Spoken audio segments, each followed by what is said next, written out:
Welcome back, ladies and gentlemen. Well, home prices are falling here in Arizona, but how far have they gone?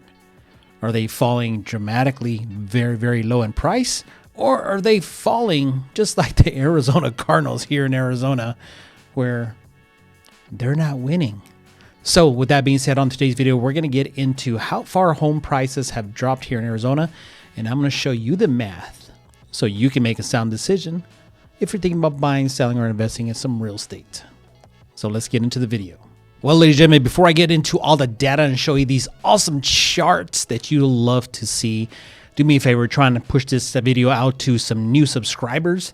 We need your assistance and your help to punch that subscribe button, hit that bell to get notified once I drop the latest video, because I'm just bringing the fire here with home buyer updates, home seller updates, the Phoenix real estate market updates. So you, yes, you, my little friends, can make a sound decision when you're thinking about buying, selling, and investing in some real estate. So let's get into some data, because data never lies, just like this channel. So I feel it's very important that people are very transparent. Okay, and as an agent, mentor, and high performance coach, I always have been transparent with my information here on this channel. So with that being said, is the first chart I want to show you is I want to get into the active listings for sale here. Okay, I think this is a very important chart so you can see here, because here is the listings that we have for sale. Let me move my fat head to the side here.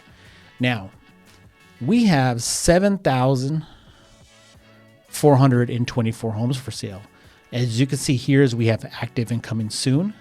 These are all single family and they are detached. Now, this does not include townhomes, patio homes, mobile homes, etc.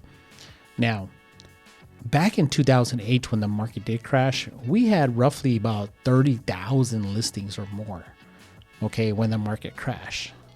So just seeing this right now is, I'm still confident, and I'm putting my things out there, that here in Arizona, we are not going to see a market crash.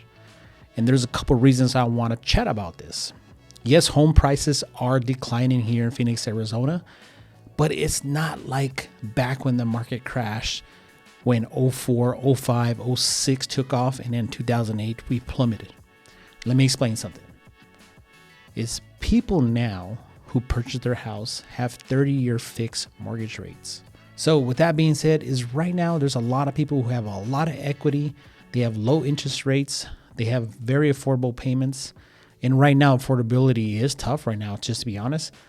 But that's why we're not going to see a market crash here in Phoenix, Arizona, unless the government keeps on doing what they're doing and increasing rates, making it unaffordable, trying to get this inflation under control. But I think they're late to the party.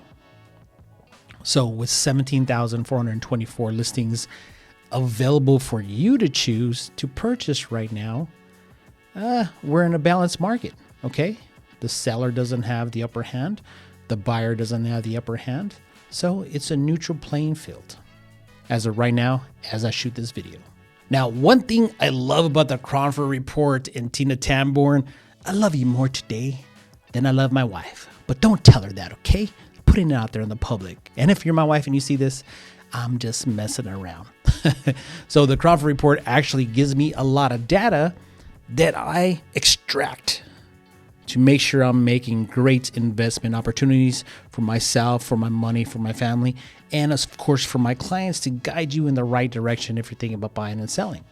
So on this chart, I want to show you the list price and the sales price per square foot. And I love these charts because they just show a lot of information for me. Let me blow this up for you. So you can see here that this is the list price versus the sales price per square foot. Now, as we see here, the average list price was $286.36 per square foot. And the average price for sale was $278.21. Now, I think this updated again, but that's actually just not that much of a price difference, but you can see that it is telling downward. Okay. it is trailing downward.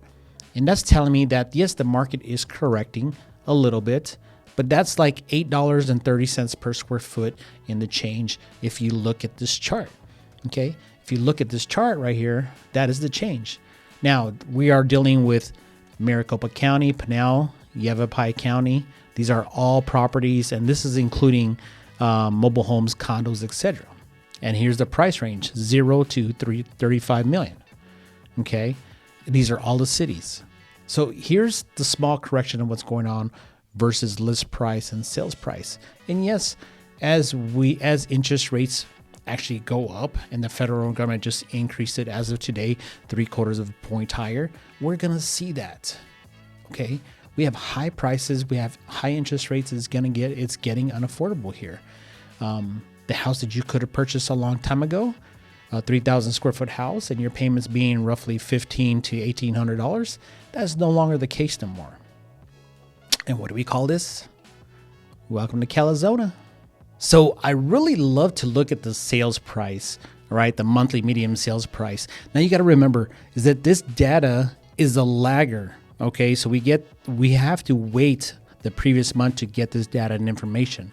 But I like to track it because it actually tells me what's going on with pricing. And it kind of gives me a forecast to be like, hey, I'm going into a listing appointment, telling the seller we have to get in front of this if we're going to list your house for sale and get it sold. And looking the other way, like, hey, you're my client, you're my buyer. What we need to do is prices are trending downward, so we're going to have to hit them below the belt to make sure that we catch the trend downward, because these prices are going to flatten out and we're going to get zero appreciation for a couple years. And I'm going to show you that graph later. But for this graph, I do want to show you the monthly median sales price. I think it's very important that you look at this chart. Okay, right here. Let me zoom this in for you once again. And I want you to take a look. Okay, in 2011, we were down here at $110,000, and we've increased to the highest peak of $480,000. Okay, that was the price in May of 2022. Now, prices have corrected because of interest rates, of course, and we are now at $440,675. So from the peak of 480, which is right here, trending downward to 440,675, prices have dropped 8.1%, 8.19%. Do the math for me, please, somebody. 8.19%. I think I did it earlier. That's about 8.19%. So since May of 2022 to October of 2022, we've only had a price decrease of 8.19% locally here in Phoenix, Arizona. Okay, within the couple past months. So what that's telling me, it's building power and certainty in my decision to tell my clients, hey, with the listings we have available for sale, with the foreclosure data that I'm seeing, with these price adjustments, right? Yeah, prices are being cut and we're getting a lot of seller concessions. This data, to me, in my heart, in my mind, and I can't be wrong, I'm just a human being, but I am not seeing a housing market crash here in Phoenix, Arizona, just like all those other videos that are being pushed out to the YouTube channel, because we stand for the truth and we're backed up with data. Now, I know a lot of the YouTubers are not going to like that comment, but hey, I just have to put it out there. Okay, so going back to data, and the honest truth is, I, as an investor myself, and holding a portfolio of rental properties and still looking for the best deal, not only for myself, but for my family's future, okay, and for my clients, is when I get questioned like, Victor, we're hearing all these foreclosures come to the market. And I'm like, well, where are they? Because I want in some of the action. I want some of that trick-or-treat candy, foreclosure candy. Where are you finding these foreclosures at? Where are you finding these great deals? Because these wholesalers, they're trying to find deals and they can't find a deal anywhere. These wholesalers are out of business. I don't know if you've seen that little meme in the social media, the costume meme. Well, we made one and it says wholesalers, but there's no image there because they've all disappeared. If you're a wholesaler, don't get upset, man. You guys disappeared. I mean, you guys were all talking about all these wholesale deals. Now it's like No deals. Okay. And I get it. I'm an investor. Okay, not just throwing it out there. It's hard to find deals. I'm an investor too myself. I can't find a really good deal. It's hard to find one. But notice the trustee sales per month. This is what I want to get to for you folks. This is the foreclosure data. Okay. Now, at the highest peak, we had 10,558 foreclosures. This was March of 2009. Okay. As you can see here. Now, let me go back and we put in these other dates for you. You can see when the market took off, 2006, 2007, boom. Okay, this is when the foreclosures started happening. Look at this. Okay, then they started going back down, and here we are. Let me put this right here. Now, remember, the data is a lagger, so we have to wait for the next month to get the data for October. But we have 316 notice of trustee sales by the month, meaning that people have missed their mortgage payment. They have been noticed that they're going to get foreclosed upon, and there's only 316. That data right there is telling me there can be a market crash, because if you look at the data on the chart that I just showed you, it has to be close to up here, right? There were over 10,000 foreclosures, right? So with that being said, is you really have to look at all this data when you're thinking about buying or selling or investing in some real estate, because this data is showing me here that, yeah, it's a little rise right here in the bottom, but there's just not enough inventory because people still have jobs. People are still working. They have affordable payments.